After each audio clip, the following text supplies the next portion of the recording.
Hello everyone, welcome back to the channel.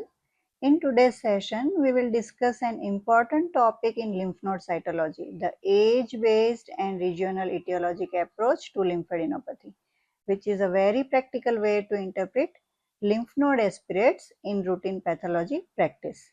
When we evaluate a lymph node FNAC smear, the diagnosis does not rely only on cytomorphology. Age of the patient, anatomical location of the lymph node, and clinical context play a crucial role in narrowing the differential diagnosis.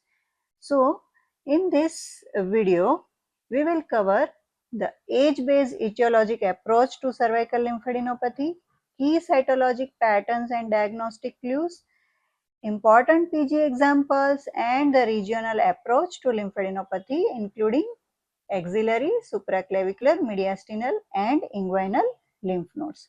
So let's begin with the basic concept of why age matters in lymph node pathology. So age affects the prevalence of infectious, reactive and neoplastic causes and likelihood of malignancy associated with the increased age and pattern of lymph node involvement also affected by age. So, for example, children. So, infections are common as compared to malignancy. In young adults, lymphoma peaks, and in elderly patients, metastatic carcinoma predominates. Now, let's see in children, cervical lymphadenopathy, which is commonly due to reactive or infectious causes, but chronic or atypical presentation requires structured evaluation. So let's see what are the causes for bilateral cervical lymphadenopathy. Most common is upper respiratory tract infection caused by viruses. So first is respiratory syncytial virus, adenovirus, measles, influenza, and in reactive picture lymph node shows polymorphous lymphoid population, immunoblast proliferation and tingible body macrophages. So what is the important point? Bilateral tender lymph node following upper respiratory tract infection is most common by reactive hyperplasia until proven otherwise. Second is Rosai-Dauphin disease, which is most common or more common in males, and they are generally present as a massive bilateral cervical lymphadenopathy, may involve extranodal sites and cytologically large histiocytes and emperipolysis is present. Third is sarcoidosis, which is rare in children and associated with symmetric hilar lymphadenopathy and cytologically non-caseating granulomas and no necrosis. Now, unilateral cervical lymphadenopathy. Most commonly, it is due to acute suppurative lymphadenitis, which is preceded by pharyngitis, otitis, and upper respiratory infection. And cytologically, we can see abundant neutrophils, necrosis, and reactive lymphoid cells. So, important to remember acute painful unilateral node with fever, think bacterial infection first. Now, chronic cervical lymphadenopathy in this age group. Chronic means lymph node lasts for more than 4 to 6 weeks, which requires systemic approach. So, infectious causes include mycobacterial tuberculosis, mycobacterial avium complex infection, and this mycobacterial, you all know, it is the hallmark of the cytology is granulomas, caseous necrosis in cases of tuberculosis, and Zell and Nelson stain positive in tuberculosis. And viral infection is most common due to Epstein-Barr virus, cytomegalovirus, and here posterior cervical nodes are commonly involved. Parasitic infection, which is toxoplasmosis, often posterior cervical. Fungal and bacterial, which is less common, are histoplasmosis, actinomycosis, and HIV infection. So mostly they are related with the immunocompromised state. Zoonotic, which is cat scratch disease, when patient present with facial scratch and cervical nodes are there. Sometimes axillary epitrochial nodes may also enlarge and can persist for months. And rare causes are tularemia, brucellosis, and anthrax. Now we have seen infectious causes. Now let's see non-infectious causes. So non-infectious includes, one is autoimmune or inflammatory causes, which are collagen vascular disease, metabolic storage disease, and medication induced like phenytoin, which is a cause of generalized lymphadenopathy. Second is Kikuchi disease, which is common in young patient, tender nodes, and there is necrotizing lymphadenitis without neutrophil. This is important. Third is Kawasaki disease, vasculitis, cervical lymphadenopathy, and generalized lymphadenopathy is absent. Rarely, but post-vaccination lymphadenopathy may be there with the live attenuated measles vaccine, DPT, or Salk vaccine or typhoid vaccination. Langerhans cell histiocytosis may present with cervical nodes. Often systemic infection is there and generalized lymphadenopathy possible. And in this, cytologically we can see grooved nuclei and eosinophils.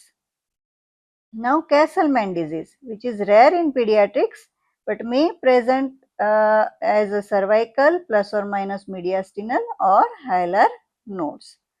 Now if we see cervical lymphadenopathy in adolescents and young adult, which is 15 to 35 year age, here this age group shows shift from predominantly infectious causes, which are common in children, to autoimmune and lymphoproliferative disorders, with malignancy becoming more relevant, although infectious causes should be ruled out first.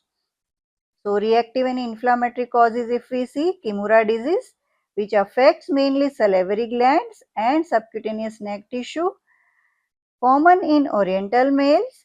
Regional cervical lymphadenopathy is there, and here you find eosinophil rich inflammatory background, reactive follicles, and vascular proliferation.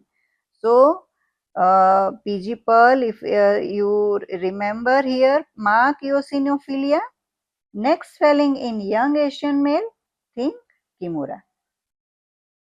Now, Rose-eyed orphan disease, which is massive cervical lymphadenopathy, extranodal involvement possible, large histiocyte, emperipolysis, and mixed inflammatory background. Sarcoidosis, again, young adult, bilateral cervical symmetric hilar node, non-caseating granulomas, no necrosis, and occasionally you can find asteroid bodies. SLE, cervical nodes are common, may involve other lymph nodes of the body also. Cytologically, there is reactive lymphadenopathy, possible necrosis, and rarely hematoxylin bodies can be seen. Castleman, cervical plus or minus mediastinal hilar nodes, hyaline vascular variant common.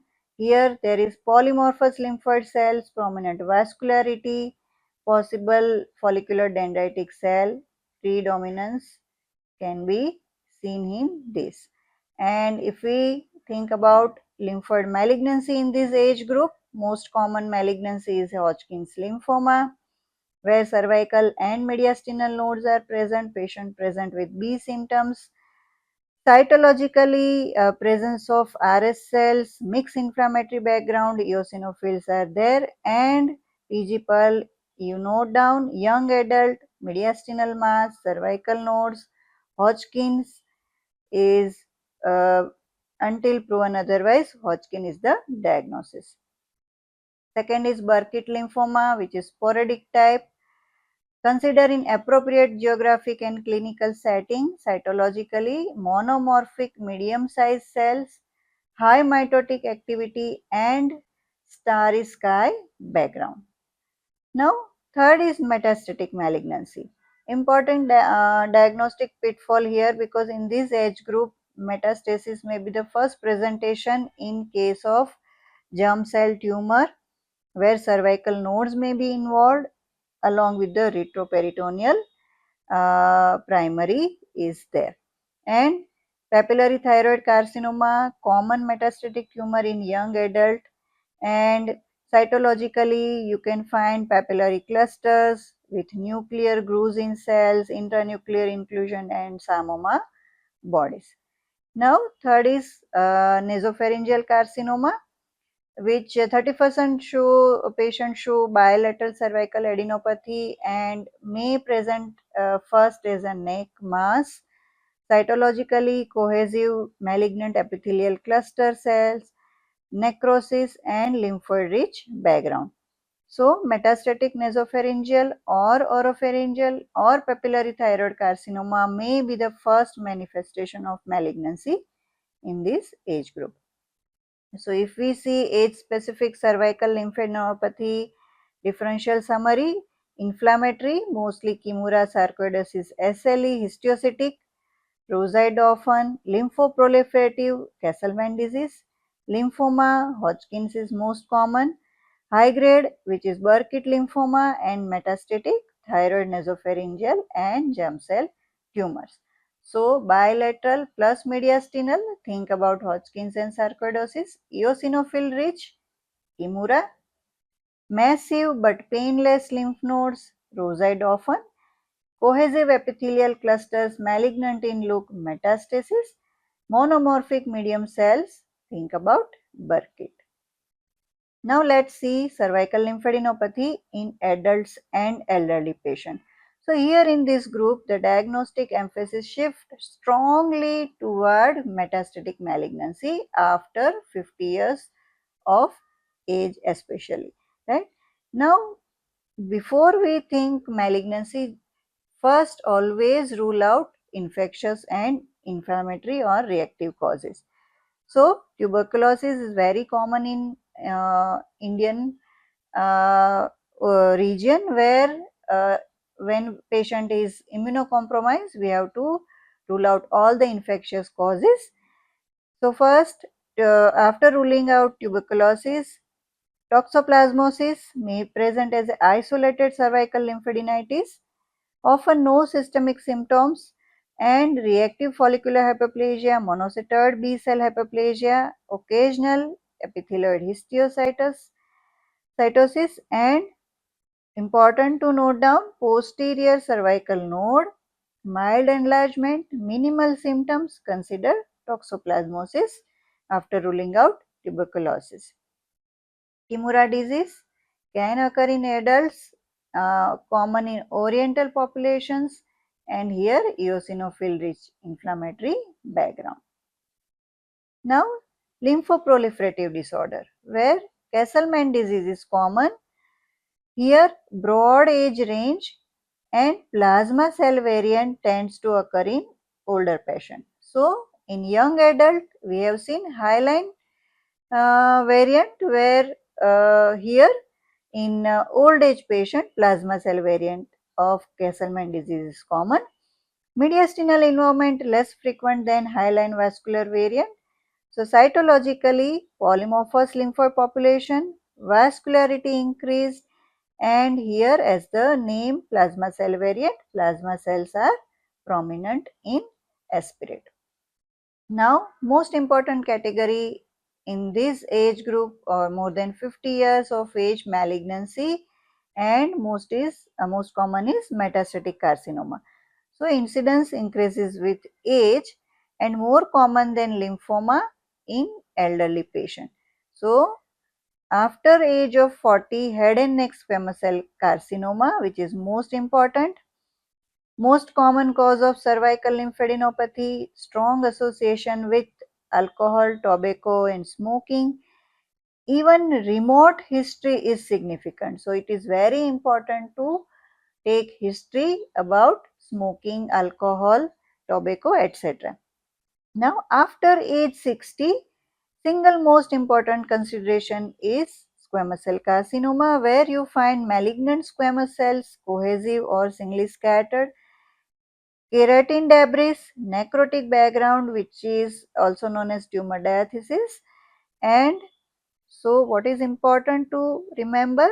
Firm non-tender cervical node in more than 60 years with smoking history, metastatic SCC until proven otherwise, right? Now other metastatic consideration, where nasopharyngeal, papillary thyroid, lung carcinoma are common, and in case of supraclavicular node involvement, always search for thoracic or abdominal primary. Now fourth category is hematologic malignancy in this old age group. One is myeloid sarcoma, may occur concurrently with acute myeloid leukemia, may be the first manifestation, can involve cervical lymph nodes, and cytologically medium to large atypical cells, high NC ratio, fine chromatin, and it may mimic lymphoma. So here we require myeloperoxidase stain, flow cytometry, correlation with peripheral blood, and whenever you find unusual monomorphic population in elderly with anemia or leukocytosis, consider myeloid sarcoma. So here this is a diagrammatic picture where you can see different lymph nodes and its normal drainage area and differential diagnosis, including infectious as well as malignancies, right? So we have already discussed in cervical group. Now what is the practical diagnostic approach? If age is more than 50, first rule out metastasis. Smoking, alcohol history, squamous cell carcinoma, high suspicion. Supraclavicular node, search thoracic or abdominal primary. Monomorphic atypical cells, then lymphoma versus myeloid sarcoma. Mild reactive pattern without symptoms, consider toxoplasmosis. And red flag features in elderly include hard fixed node, progressive enlargement, weight loss, supraclavicular location, and history of malignancy. So we have discussed now age-wise distribution of causes of lymphadenopathy. Now let's see regional approach to lymphadenopathy. So here regional lymph node enlargement must always be interpreted in light of drainage area anatomy, which we have already discussed in detail in our first lecture of this lymphadenopathy or lymph node cytology, right? So if you haven't yet seen this video, then please go through this video because it is very important that you know exact anatomical drainage site so that you can have differential diagnosis before you diagnose your lymphadenopathy. So axillary lymphadenopathy, common causes, if we see reactive and infectious, then it is dermatopathic lymphadenopathy, measles, cat scratch disease, and leishmaniasis in endemic areas. Axillary inguinal node may be involved after epitrochlear nodes, and in lymphoid malignancy, most common is Hodgkin's lymphoma and non-Hodgkin's lymphoma. So, as the axillary node drain breast and upper extremity and thoracic wall, we have to think of the area surrounding this lymph node, draining this area, and lesion related to this draining area. Now, if metastatic deposits are there, very important, most common primary is breast carcinoma, melanoma, squamous cell carcinoma. So, axillary node in female more than 40, first rule out breast carcinoma. Now, supraclavicular lymphadenopathy, always pathologic at any age, right? So, supraclavicular lymphadenopathy in children It indicates mediastinal pathology, either Hodgkin's, neuroblastoma, and pulmonary tuberculosis. In adult, 70% are metastatic from malignancy below the clavicle and left supraclavicular node, which is Virchow's node. Common primaries is abdominal malignancy and pelvic malignancy.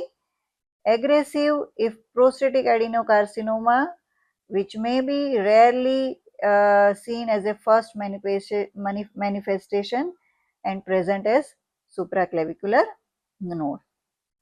Thoracic malignancy include lung carcinoma, breast, and head and neck cancers. Usually ipsilateral spread is there. So, whenever there is left supraclavicular node in elderly patient, always search abdomen.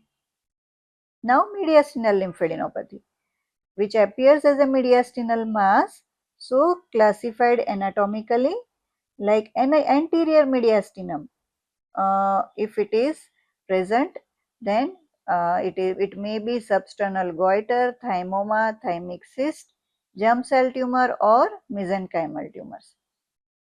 But medial mediastinum, if unilateral, think of tuberculosis, lung carcinoma, esophageal carcinoma, or bronchogenic cyst.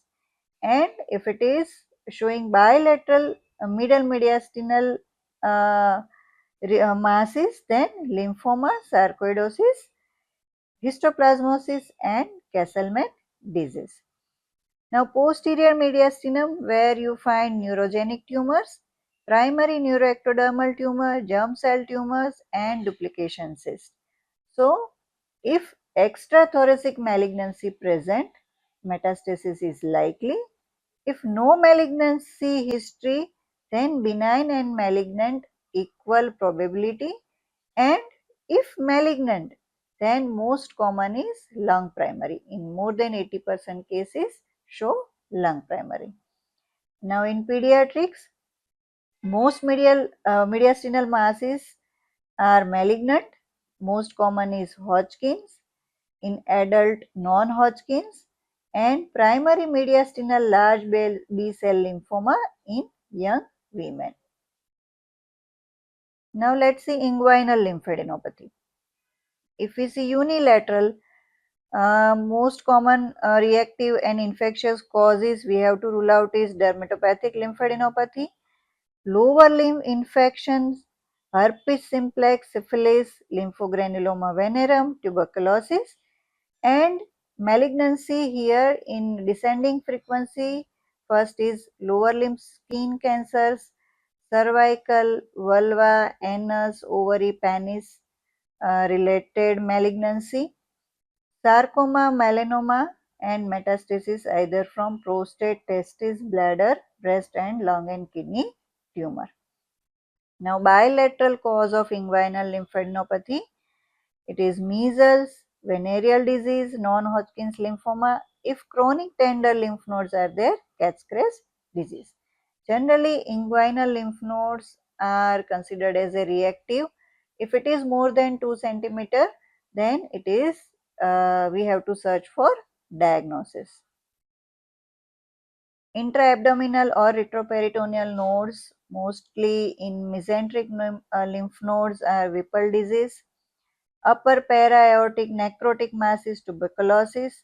Pelvic malignancies, lymphoma, and lower para-aortic, it is germ cell tumor we have to rule out. So, basically, if generalized lymphadenopathy, most common non-Hodgkin's lymphoma.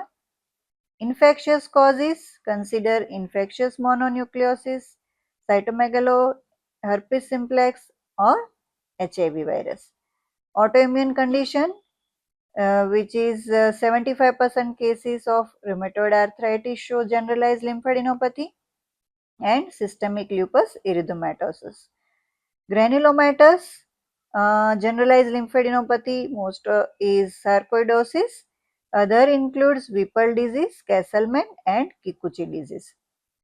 And in pediatric age group, generalized causes are, one is systemic infection, autoimmune disease, storage disease, leukemia, and lymphoma. So this table shows localized lymphadenopathy location and common etiologies like head and neck, cervical region, mostly infection, right? But if persistent, then we have to think about mycobacterial and other causes. Supraclavicular, search for abdominal malignancy, and in case of head and neck malignancy, cervical, head and neck lymph nodes are enlarged.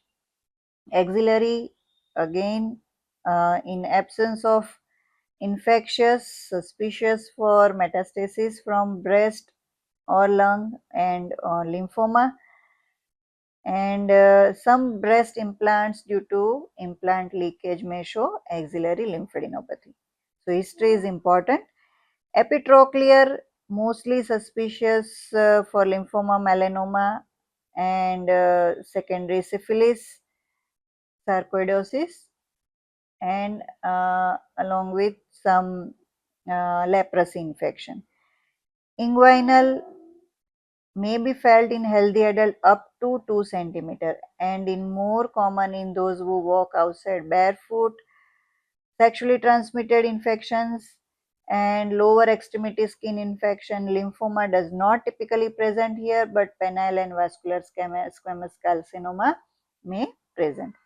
And for the generalized lymphadenopathy, C for systemic disease including infections like viral mononucleosis, HIV, or mycobacterial, some fungal, Kaposi sarcoma. Some medications can lead to generalized, so we have to think about it. Autoimmune disease and some disseminated malignancies like leukemia, lymphoma, and some malignancies, metastatic, right?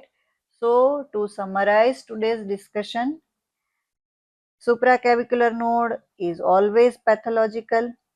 Axillary node in women more than 40 rule out breast carcinoma. Inguinal nodes are commonly reactive but supraclavicular rarely benign. And generalized lymphadenopathy, think lymphoma first. So, a structured approach to lymph node cytology greatly improves diagnostic accuracy.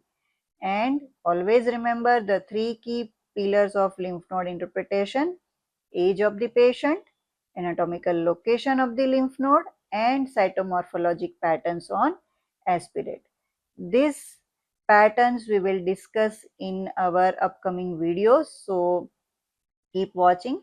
And in children, lymphadenopathy is usually reactive or infectious, and age related in young adult and over the age of 50 years, the causes are different, right?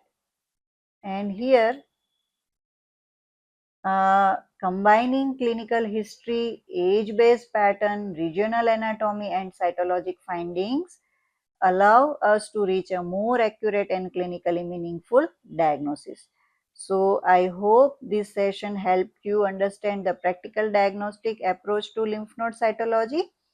Thank you for watching, and if you found this video helpful, please like, share and subscribe for more pathology learning session.